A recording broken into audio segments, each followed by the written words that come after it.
एक तरफ जहां एनडीए में टूट पर अब मुहर लग गई है, तो वहीं दूसरी तरफ आज की तारीख में राहुल गांधी और इंडिया अलायंस की बड़ी जीत के तौर पर इसे देखा जा सकता है।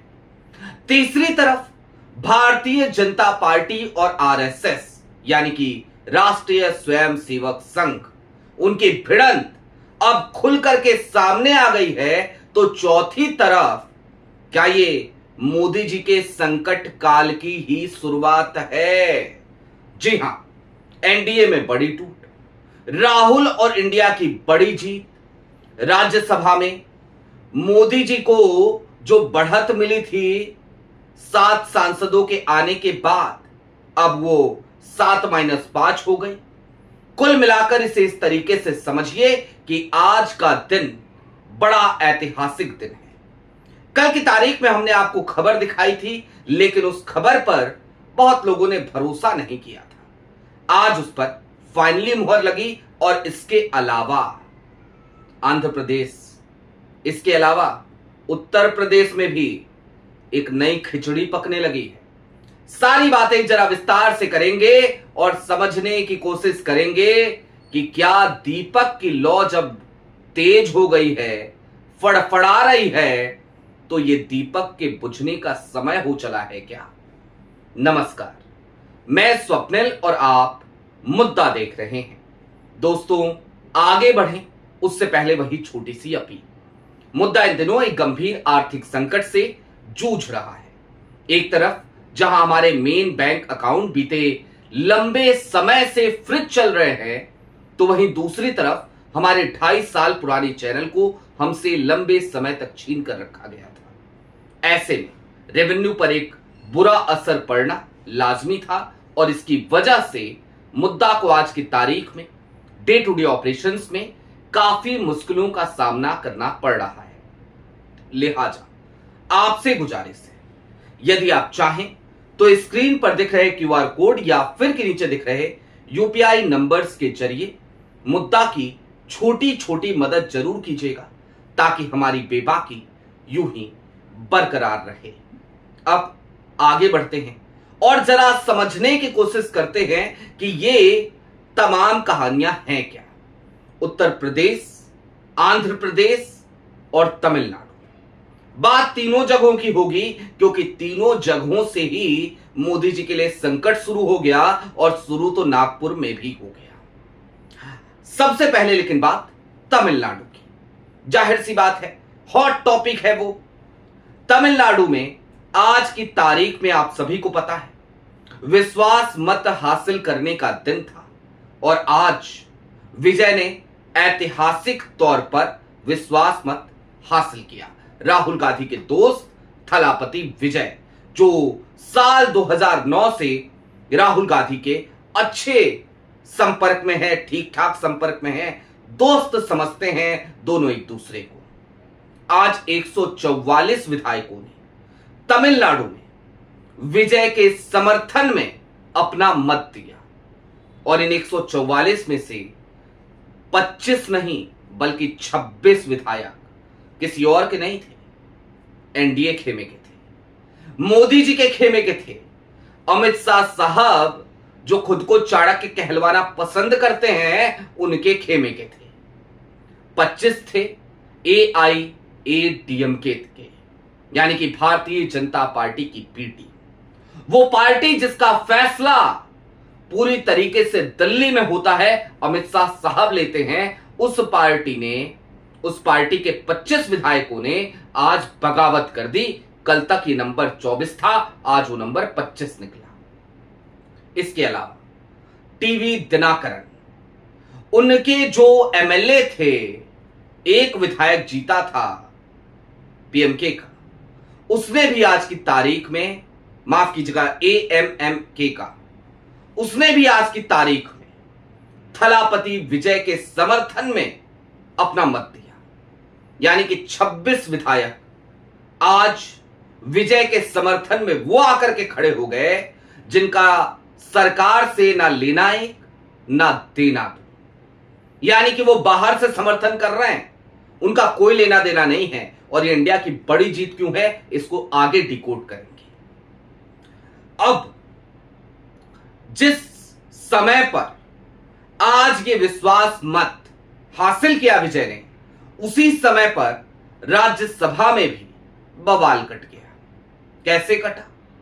एक सांसद जो सन मुगम हैं एआईएडीएमके के, जिन्होंने खुलकर के ऐलान कर दिया था कि हम टीवीके के साथ हैं, हम थलापति विजय के साथ हैं, वो राज्यसभा सांसद हुआ करते थे, उन्होंने अपना इस्तीफा सौंप दिया था। उसके अलावा 4 राज्यसभा सांसद वो अब पूरी तरीके से इंडिया अलायंस के खेमे में आ चले हैं। यानी कि राज्यसभा में जो 7 की बढ़त ली थी मोदी जी ने, अब वो 7 की बढ़त -5 कर लीजिए, यानी कि अब सिर्फ 2 की ही बढ़त मिल पाई। अब मामला यहां पे खत्म भी नहीं हो रहा है। इसके अलावा आज एक बड़ी अपडेट आई। राष्ट्रीय स्वयंसेवक संघ और भारतीय जनता पार्टी, तमिलनाडु के झटके के बाद अब नागपुर और दिल्ली दरबार, इन दोनों के बीच क्या चल रहा है जरा वो भी समझिए। आज की तारीख में नरेंद्र मोदी जी के ऑफिशियल हैंडल से भारतीय जनता पार्टी और राष्ट्रीय स्वयंसेवक संघ दोनों को एक साथ अनफॉलो किया गया। ये खबरें चल रही हैं, लेकिन सच्चाई जानते हैं क्या है? सबसे पहले आरएसएस को कल देर शाम अनफॉलो कर दिया गया था। उसके बाद आज की तारीख में भारतीय जनता पार्टी को अनफॉलो किया गया, सिर्फ और सिर्फ डैमेज कंट्रोल करने के लिए। दूसरी तरफ भारतीय जनता पार्टी ने इस बात पर कैसे मुहर लगाई, यह समझना हो तो इससे समझिए कि भारतीय जनता पार्टी ने भी आरएसएस को अनफॉलो कर दिया है। अब आप कहेंगे कि ये फॉलो अनफॉलो सोशल मीडिया, इससे क्या फर्क पड़ता है? फर्क पड़ता है। आज की तारीख में डिजिटल गैदरिंग, आज की तारीख में डिजिटली किसी को फॉलो या अनफॉलो करना, ये एक बड़ा संदेश है। और आज खुल करके ये बात सामने आ गई कि नागपुर और दिल्ली दरबार के बीच में सब कुछ मंगल मंगल नहीं है, सब कुछ ठीक ठाक नहीं चल रहा। और तीसरी तरफ मैंने आपसे कहा था उत्तर प्रदेश की भी बात करेंगे और बात आंध्र प्रदेश की भी करेंगे, तो उत्तर प्रदेश की तरफ चलिए। 2027 में चुनाव है उत्तर प्रदेश में, और एक सज्जन गए थे अभी, मिनिस्टर ऑफ स्टेट हैं, समझ गए होंगे आप, जयंत चौधरी साहब। चवन्नी हूं, पलटूंगा नहीं, चवन्नी नहीं हूं, इस तरीके के बयान देने वाले जयंत चौधरी। वो जयंत चौधरी, उनकी पार्टी के किसी नेता से आज मेरी बात हुई, और मजे की बात यह है कि जयंत चौधरी की पार्टी यानी कि राष्ट्रीय लोक दल, वो बड़ा असमंजस में है। और सिर्फ असमंजस में नहीं है, वो भारतीय जनता पार्टी के तमाम रवैयों को देखते हुए आज की तारीख में किसी भी तरीके से इंडिया अलायंस में मुझे एंट्री दे दो, इस तरीके की गुहार लगा रहा है। और क्यों लगा रहा है जानते हैं? क्योंकि एआईएडीएमके का हश्र जो हुआ है ना, उसने कई लोगों को सोचने पर विवश कर दिया है। जनता दल यूनाइटेड बहुत ही छोटा उदाहरण है। एआईएडीएमके आज की तारीख में एक नजीर है, ऐसी नजीर जो ये बताती है कि भारतीय जनता पार्टी अपने गठबंधन के सहयोगियों को किस तरीके से लगातार डैमेज कर रही है, और इस हद तक डैमेज कर रही है कि डैमेज कंट्रोल करने की हालत में वो पार्टी नहीं बचती। ईपीएस पनीर सेल्वम, एआईएडीएमके प्रमुख, आज आप देखिए अमित शाह साहब चाह करके भी कुछ नहीं कर सकते उनके लिए।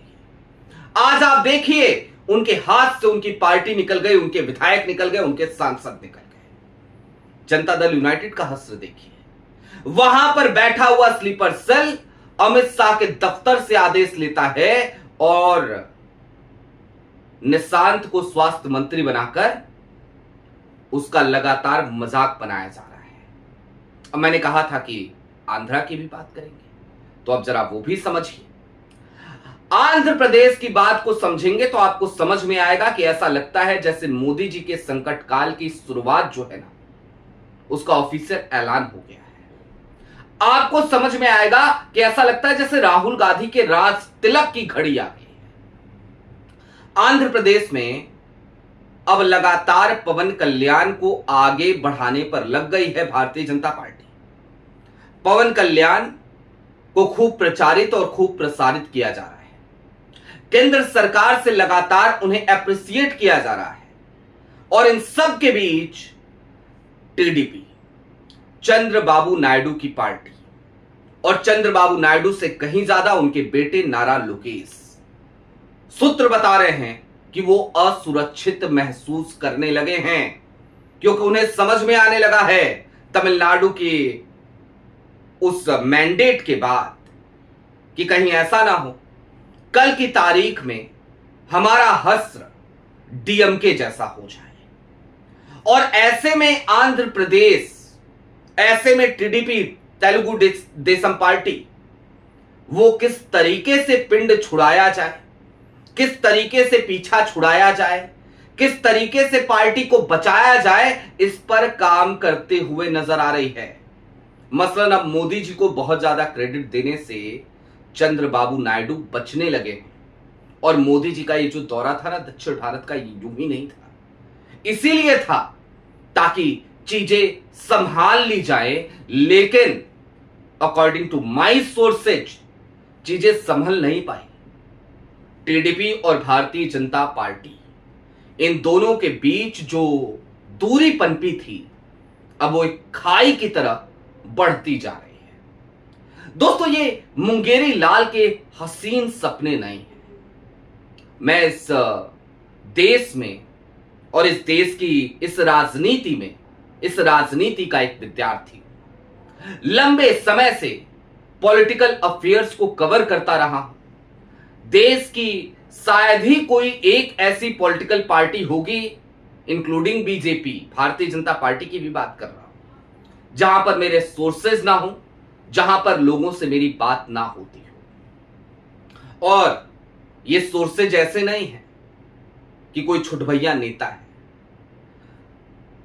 बहुत सारे विधायक हैं, कोई मंत्री है, कोई कुछ है, उन सबसे ही बात होती है और उसके आधार पर आपको ये डिटेल्स मैं दे रहा हूं। कुल मिलाकर चलते चलते बस इस बात को समझिएगा कि आज की तारीख, ये तारीख प्रधानमंत्री नरेंद्र मोदी को बड़ी खल रही होगी। 4 सांसदों का चला जाना और एक का इस्तीफा दे जाना सिर्फ झटका इतना भर नहीं है, बल्कि भविष्य की चिंताएं भारतीय जनता पार्टी के लिए, प्रधानमंत्री नरेंद्र मोदी के लिए इस समय वो प्रबल चीजें हैं जिन पर वो विचार करने को विवश हैं। आपकी क्या राय है वो हमें कमेंट बॉक्स में जरूर बताइएगा। अभी के लिए दीजिए इजाजत। चलते चलते फिर वही अपील, चैनल पे नए हो तो सब्सक्राइब करते हुए जाइएगा, सक्षम हो तो मुद्दा की छोटी छोटी मदद जरूर कीजिएगा ताकि हमारी बेबाकी यूं ही बरकरार रहे। बहुत शुक्रिया।